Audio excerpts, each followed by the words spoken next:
James Sandlin, please. James Sandlin had a very prosperous life, but he also had a very tragic life as well. He lost his father early on in the Civil War, and then his mother died of tuberculosis very shortly after. Him and his two sisters were shipped up to his uncle's house, and his uncle put him out in the fields with the slaves. He lived with the slaves, and he used them like slaves. And eventually, at age 15, James Sandlin ran away, moved to Florida, and gained a business with shipping. He actually had that crow's nest built so he could check on his ships coming in and out of the harbor.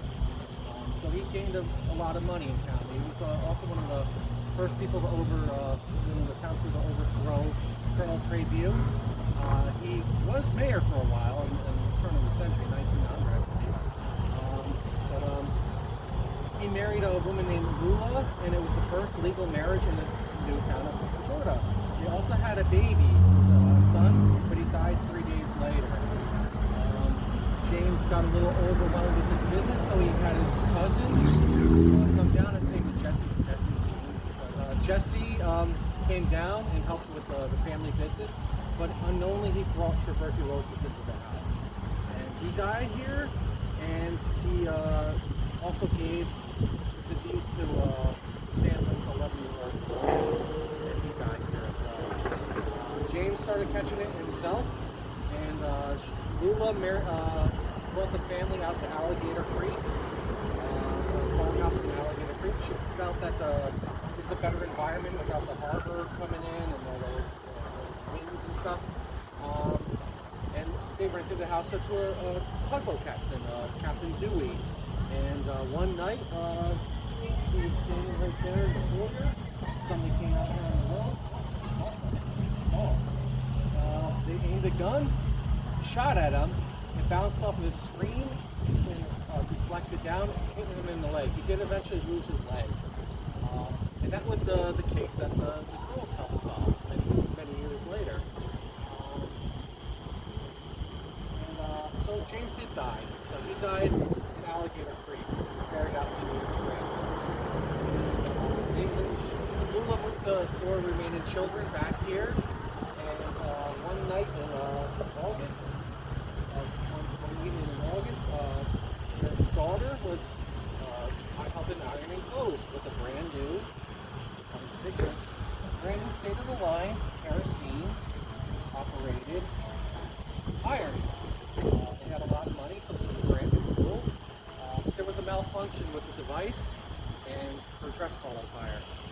Mary hopped off this porch, ran down the street, and that's where some neighbors put her out. They brought her back here, and she died 6 hours later. And ever since then, they say a ghost haunts this place.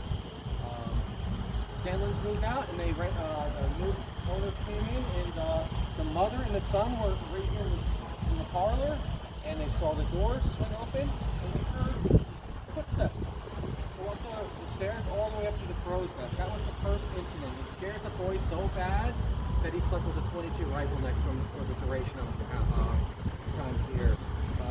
There's a picture of Mary. Mary Taylor. I believe she was on this happening. They say irons turn on and off by themselves. A lot has to do with laundry. Freshly folded basket of clothes would be spilled over. Dryers would turn on and off by themselves. Toys would be played with. The kids had toys. Here and some toys would be played with. It mainly revolves around footsteps and a girl laughing. Another story is that they have in Mary's room they have a closet door that would close the door, come back, and the door would be open. So it never stays closed. That closet door never stays closed. She doesn't like the closet door closed. So the family, this was the original house right here. The family, in fact, in the 2000s, built an addition to the house, which is a little bit higher, so the FEMA stuff. So it's a little bit raised, and as they were excavating, they found the iron. So somebody buried it in the yard. So they actually found the iron. It's in the house somewhere. The family who lives here now mainly lives in the new apartment.